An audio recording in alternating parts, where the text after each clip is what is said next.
PM আৱাস যোজনাৰ নামত চলিছে ডাঙৰ স্কেম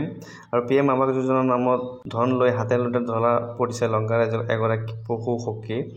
আৰু সকলো সবিশেষ আছে মোৰ তাত ভিডিঅ'টো স্কিপ নকৰি শেষলৈ চাই যাব সম্পূৰ্ণকৈ দেখাই যাম খালি লংকাই নহয় বহু কেইখন জিলাত এই অভিযোগ চলি আছে যে জিঅ' টেকিংৰ নামত সকলো পৰা ধন লৈ আছে আপোনাৰ লগতো তেনেকুৱা হৈছে নেকি আপোনাৰ লগতো যদি জিঅ' টেকিংৰ বাবে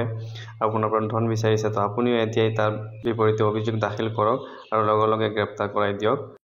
প্ৰধানমন্ত্ৰী আৱাস যোজনাৰ হিতাধিকাৰীৰ পৰা ধন বিচাৰি নিলম্বিত হৈছে পশু সখী লংকাৰ উদালি উন্নয়ন খণ্ডৰ 1 নম্বৰ কাকি গাঁৱৰ পৰা সখী ৰেহেনা সুলতানাক অব্যাহতি দিয়া হৈছে কামৰ পৰা অব্যাহতি দিয়া হৈছে ৰেহেনা সুলতানাক হিতাধিকাৰীৰ পৰা ধন বিচাৰি ফোন কৰিছিল ৰেহানা সুলতানাই ফোন ৰেকৰ্ডিং ভাইৰেল হৈছিল সোশ্যাল মিডিয়াত ইয়াৰ পাছতে তাৎক্ষণিকভাৱে কামৰ পৰা অব্যাহতি দিয়া হৈছে ৰেহেনাক বিভিন্ন সময়ত এনে ধৰণৰ অভিযোগ উত্থাপন হয় আৰু এবাৰ ফোন যোগে ধন দাবী কৰাৰ এটা অডিও ক্লিপ ইতিমধ্যে ভাইৰেল হৈ পৰিছে ৰেহানা সুলতানাৰ বিৰুদ্ধে লংকাৰ উদালি উন্নয়ন খণ্ডৰ 1 নম্বৰ কাকি গাঁৱৰ পশু সখী হৈছে ৰেহানা সুলতানাক অব্যাহতি দিয়া হৈছে কামৰ পৰা হিতাধিকাৰীৰ পৰা ধন বিচাৰি ফোন কৰিছিল প্ৰধানমন্ত্ৰী আৱাস যোজনাৰ ইতিমধ্যে বাসগৃহৰ নামত আবণ্টন হৈছে ধনসমূহৰ